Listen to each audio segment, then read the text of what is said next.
continuing with a little bit from what we did last time, number of tests. Now, if I just recollect a few things, this is important. Number one, location, as I said, because properties of concrete varies systematically with height. So, this aspect we must keep in mind while selecting locations, right. And also do not select locations particularly for damage, where damage can occur for a test. Vulnerable locations should be avoided. So, this is number 2, 1, vulnerable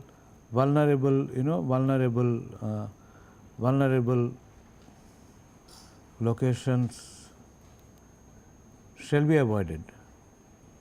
So, these are two aspects. This is two aspects, right. While number of tests, what we said is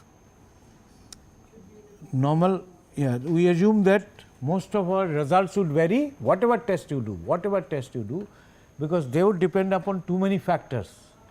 So, population of the result, whether it is, let us say, strength result or hardness result or anything of that kind, they vary normal distribution, normally, bell shaped curve, right. So, you have a mean and all that.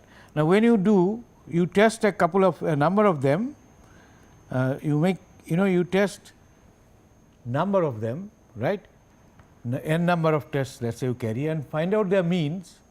Such means their distribution is also normal, but spread is less. If this at the standard deviation sigma, this 3 sigma is this, let us say standard deviation is sigma, this will be 3 sigma under root n, that is what we have seen. So, if you do more number of tests, this spread will be less, that means you will be closer to the true mean, closer to the true mean. So, 95% of the time, let us say I want my error. So, this we know that this variation is 1.95% of the time, it will be, this area would be 1.65 sigma, right, by under root n. So, if I want that my error should be within plus minus some value, let us say 15% of the mean, 15% of mean, then this distance should be 0.15 multiplied by the mean or mu or whatever you call it, that must be equals to 1.65 sigma under root n, right. 15% of the error we are talking about. So, sigma divided by mean, mean divided by sigma is nothing but coefficient of variation. So, n you can find out, if you know the error.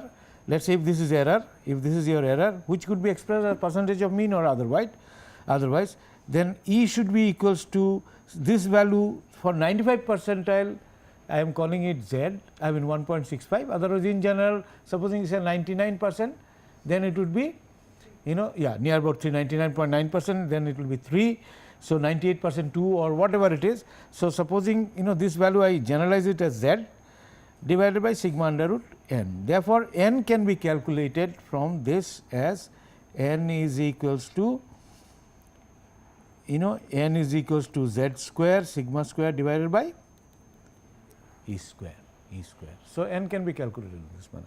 So, number depending upon what is the E we want, number we can calculate for any test. Now, supposing sigma was not known to me, I measured a few and estimated the standard deviation in terms of what we call S. S is the deviation for small samples, small number of samples. If I find out try to measure the standard deviation, then I call it, which is a measure of standard deviation, S.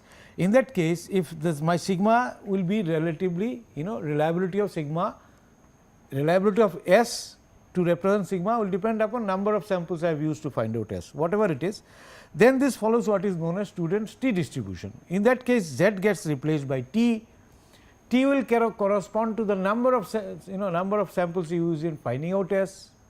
So, it would be T square divided by sigma square by S square. So, N will be T square S square. S is the estimated standard deviation divided by E square. Goes without saying that T is higher than larger than Z for corresponding, depending upon the number of samples you use. For T is larger greater than Z compared to corresponding for a given value of N, and it will depend upon number of samples you have attempted or used in finding out S. So, this concept I just wanted to repeat a little bit, then we go back to, now we can go back to our discussion on test and investigation. We will discuss on test and investigation, right. So, we will discuss on test and investigation. So far we discussed mostly about planning and visual survey. Now, first test could be simply that you have seen a crack, put a glass strip as I mentioned earlier in case of those segments, and see whether the strip is breaking down or not. If it is cracking, then it is the telltale is cracking, telltale glass is cracking, that means the crack is expanding and it is a live crack. So, this example wise, this was done in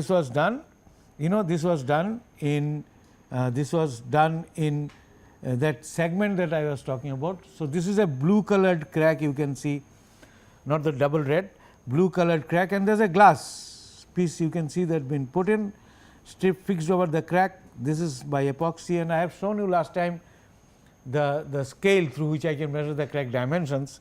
Now, this is fixed, and then this is handled fully. This glass strips were it's actually handled fully throughout, right. So, it was then lifted up, shifted, placed. So, first fixing, then lifting it up, doing a complete handling of it, because this will be lifted, put into the yard, stacking yard, these are precast segments, stacking yard, then it will be put to the truck. So, in the process, not only that you left it just like that, is the crack expanding or any expansion occurring during the handling process, that was seen. If it is in situ structures where it is placed, the if the crack is expanding under the current load, existing load, then it will simply cause it to crack. So, that is what one wants to identify, and by identifying, then you can find out whether this has cracked or not. In this particular case, it did not crack.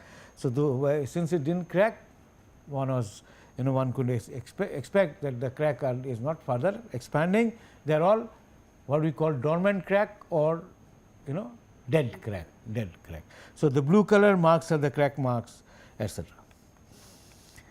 The other, then there are various kinds of tests involved. If you are doing strength test, direct test for strength, that is your core test. You drill a core out of concrete, and that is semi-destructive. It is not non-destructive, it is semi-destructive. Then there are several indirect tests. Some indirect indices, some indirect measurement, results of some indirect measurement indices, you can actually relate to strength or get some indication of the strength or quality of concrete. So, one of them is a surface hardness test, we call it rebound hammer test, we will discuss about that. Then there is another one is passing ultrasound, ultrasound, so velocity, finding out velocity, ultrasound test. Then there are, this was done quite earlier, was what we call an Windsor probe test, which is also semi-destructive. Then pull out and pull off tests, these are also semi-destructive. So, these are some of those tests which you can use for determining strength. We will discuss about other test methods. First, we are looking at strength and quality of concrete. Now, let us look at relatively less popular test, that is called Windsor probe test. In this, you have a gun and you place that gun on the concrete surface and shoot. So, a bullet, right, a probe will go inside, it will penetrate into the concrete. So, as it is penetrating into the concrete, this is the probe which penetrates into the concrete, it causes this sort of damages or crack, right, and this is the compression bulb, because it will compress. As if you a gun shot from here, let us onto the concrete, it will cause local compression.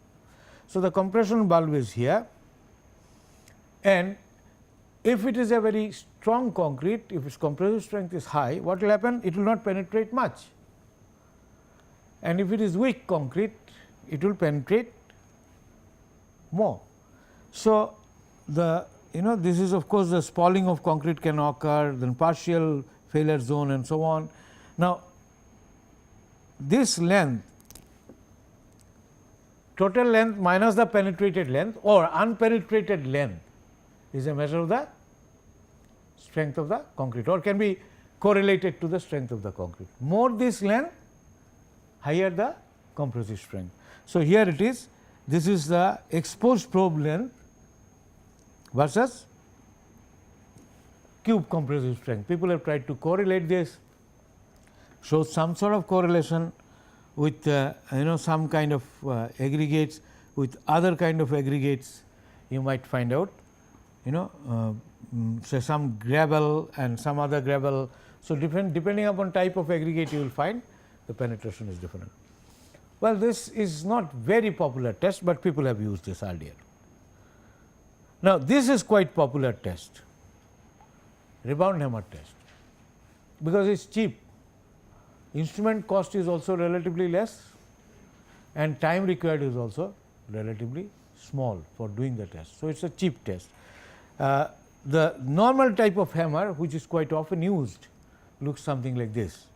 This is your concrete surface, there is a plunger, there is a spring, and there is a mass, right. Now, this is in the housing, of course, is there. Now, this mass is connected with a rider, this mass connected with the rider. So, what happens is, if the mass goes backward, the rider will go backward, and there is a scale here, there is a scale here, right. These days it can be digital straight away. In between it was thermal chart paper where it will get recorded, and before to that it was simply some reading which you will have to read, because rider will get stuck wherever it goes. So, what is done is, you have another spring here. So, you press this across, there is an you can press this normally onto the surface. As you press, this spring gets compressed, the mass goes down there, and a point comes, this automatically it recoils, it just hits and recoils back. So, amount of recoil, or the amount this rider or this and this has come here, that is measured, that is amount of recoil. But because the moment you press it, a point comes when the mass gets released. It is usually locked, initially locked. When you press it, press the plunger against the concrete surface, the spring gets released, the mass gets released, and it hits with a particular impact energy of the order of around 2.7 kilonewton meter or something of that order, 2.7 or such kilonewton meter, and then this impact causes this to recoil back, and as it recoils back, this rider moves along with it, and you can read into the scale. So, this is how it is, right. So, this is a release button. First initially it is locked and release, and then press it, then so it is a kind of an impact given to the concrete surface, and like a hammer, and it comes back. So, this recoil is amount of recoil is a measure of the surface hardness of the concrete. Now, these dimensions of this one is about 1.2 centimeter, 12 millimeter or so. So, pretty small. So, pretty small actually. So, this rebound number is a measure of surface hardness, because you are putting an impact and it is coming back. It is a measure of surface hardness, and the impact goes up to the normal. These are called normal type of hammer. It goes only up to 30 millimeter from the surface of the concrete, goes up to 30 millimeter from the surface of the concrete, right. So, nothing inside, you do not get any information from inside, it is only the surface of the concrete. Now, there are three types M, N and L type. The one I showed was N type, that is normal, used for structural concrete like beam, columns, etc., etc. M is used for mass concrete whose impact energy would be roughly around 10 times of this one, used in large, like dams and similar sort of places. And L is for light masonry and so on. So, it is a pendulum type. What you have is, you have actually a mass something like this which will come and hit and then come on an arc, it is guided arc, right. So, it is a pendulum type. So, there is a pendulum mass which will come and hit the masonry surface, and then it recoils back along the pendulum the arc, and you measure. So, that is called L type, not very commonly used, but one can use them, okay. And then these are the three types. Now, factors those affect this rebound number values are obviously cement type, aggregate type, that is very important. Supposing I put very hard aggregate, I get more rebound number. And you see, I told you that even normal type, you have got 12 millimeter, 12 millimeter is a something like 12 millimeter, 1.2 centimeter. 12 millimeter is a plunger dimension. Now, 12 mm plunger dimension means it can directly hit almost 10 aggregate, because if you have 20 mm aggregate or something of that kind. So, obviously, your hardness, red hardness would be higher, and if it is paste or mortar, it would be relatively lower. So, therefore, you got to take in a square meter area, in a square foot area, I mean square 30 centimeter by 30 centimeter, 30 centimeter by 30 centimeter, you take around 12 readings at different places and you average it out, because the variation, somewhere you will get aggregate, somewhere you will get surface must be cleaned, polished first. So, a surface preparation is also required, surface must be cleaned and polished, and then you take 12 reading in 1 square foot area, average it off, that gives the average rebound number index, average rebound number index. So, this will depend upon aggregate type, cement type and also content obviously. Then sometime it will depend upon the compaction, highly compacted one will give you better, and if it is massive, relative mass also has, for example, light one might absorb lot more impact, vibrate, and therefore, rebound may be relatively less. So, these issues are there. One important is obviously with age, obviously hardening will be more, curing. Most important is what is called surface carbonation. Now, this of course, we did not cover, but you see the calcium hydroxide in presence of water and carbon dioxide will form calcium carbonate, right. Now, this is present from the cement hydration, and if there is a conducive moisture condition, atmospheric carbon dioxide may form calcium carbonate. So, surface concrete may be what we call carbonated, that means you will have calcium carbonate instead of calcium hydroxide, or some alkalis, whatever they are there. Now, calcium carbonate is a hard mass, So, your rebound number will increase because it is hard mass, where internal strength may still remain the same. So, rebound number tends to increase if the concrete is carbonated. So, surface carbonation is the other thing, and moisture condition is the other one. If it is moist, it would show less hardness value, less rebound value. So, also sometimes stress. Now, stress is it is seen that stress up to about 7 MPa, if you try to find out on cubes,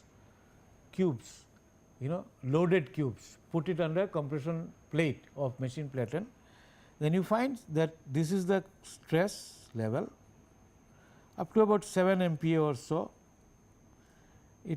the rebound number would increase, and beyond that it practically becomes constant.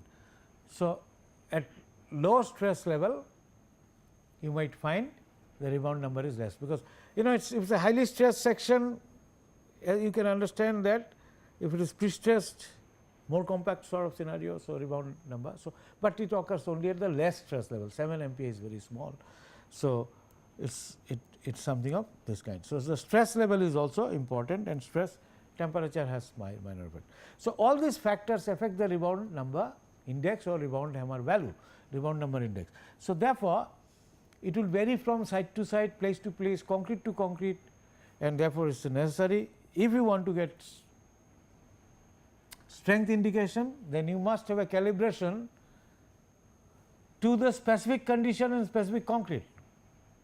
Usually manufacturers supply a calibration chart, depending upon whether you have taken the rebound value on a flat surface, that means if this is your surface, concrete surface, let us say.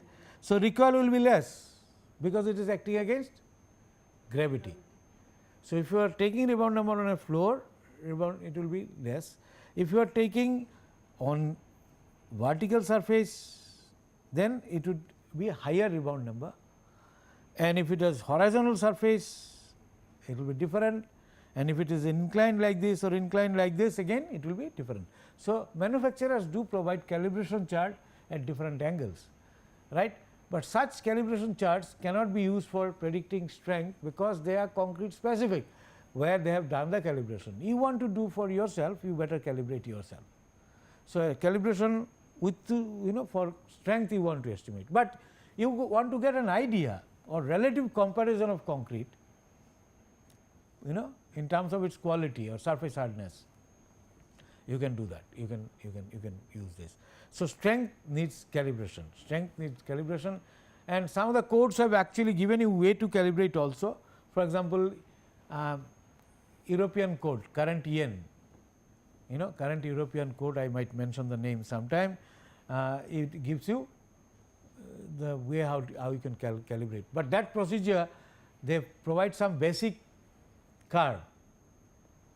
There is a curve they suggest, and that is a basic curve, and then you do a correction on those curves. Unfortunately, the basic curve itself may not be applicable in Indian scenario. So, you have to generate your own for any site. So, if you want to do calibration. So, what you cannot use this to predict strength on its own. You got to have some sort of compressive strength measurement, either through core or through, if the cubes are available, using cube, right. So, that is the thing, but you can get quality of concrete. So, this is what I was talking about, the I was talking about the stress level, restraining load in MPa. So, supposing I have put in stress, then rebound number varies up to beyond 7 MPa, you see, for cylinder, cube, or etc., practically no variation. So, if you are calibrating, then you must put the cube not free on the ground or on some surface. You must put it under the compression testing machine, put a load of this order 7 MPa or so stress, and then take the rebound number value, that would be independent of the stress, right. So, that is how it is. Like what is done is, you see, you want to do the calibration, either you take in situ rebound number, and for example, I want to do some calibration. So, what I do is, I first measure rebound number value here and some other places, some number of places, we will come to that sometime later on, and then take a core from this area itself, take a core, another core from this area itself. Then I can correlate the core strength with the rebound number value. But supposing I have cubes available, which can occur if it is a situation where the concrete is not very old, the cubes are still there, some cubes are left, right, or material is left, I can make cube out of them, wait for the age to come, 28 days, blah blah blah days, whatever the days is, age, right, when I want to make the test. So, do curing as it has been done inside, and I want to establish a correlation. So, what we will do is, in that case I will put the cube under 7 ampere load and take rebound hammer value from this side, this side, this side and this side. So, then I get the horizontal rebound number values, right, horizontal rebound number values. Now, vertical, if you want to get it, vertical correlation for the vertical, okay, then you might use the relationship between horizontal rebound number and vertical rebound number from the manufacturer's guideline, right, because relationship between horizontal, the corrections required for directional change of the rebound hammer, that one can obtain. So, this is one test which is very commonly used, which is very commonly used actually, right, and very commonly used test for in situ, first in situ quality of concrete or understanding surface hardness of concrete, because it is relatively cheap.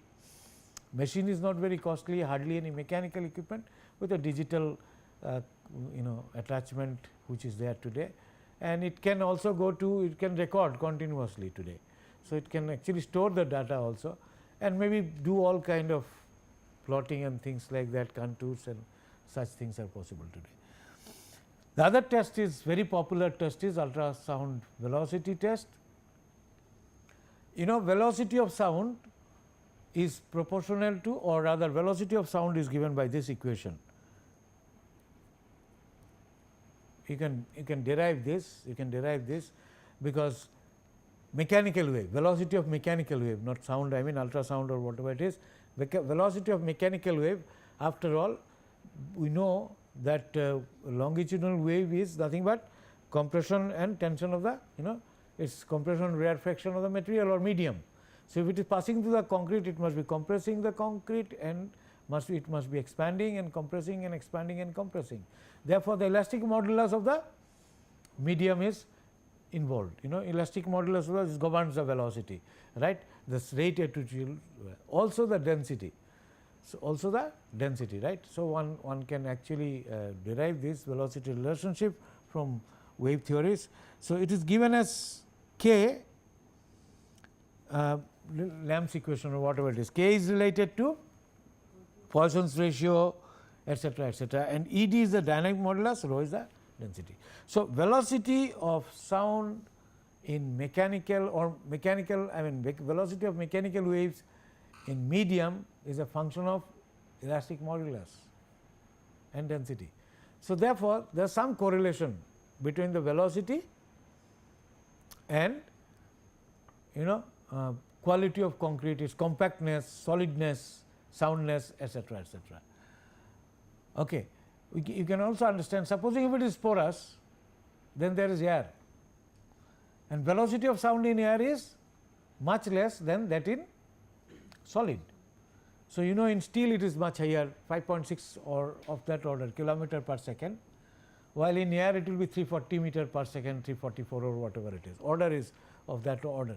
So, you see velocity of sound in air is much less than solid. In concrete is of the order of around 4.5 kilometer, good concrete, solid concrete would be of the order of around 4.5 kilometer per second or so. So, if you have a lot of watts in the concrete, your ultrasonic, pulse velocity of mechanical wave will be lower. Now, why ultrasound? There are 2-3 reasons. One, of course, the noise part of it, but that is not very important. Other thing is, there should not be other wave phenomena disturbing your measurements, right. Audible range is 16 hertz to say 20 kilohertz, or 22, something or 16 of this order. So, anything up to 20 kilohertz or 20,000 cycles, that is audible range, and any higher frequency would be ultrasound. Any lower frequency will be infrasound. So, ultrasound means very high, relatively high frequency, small wavelength, and wavelength is not comparable to either aggregate size or the specimen size.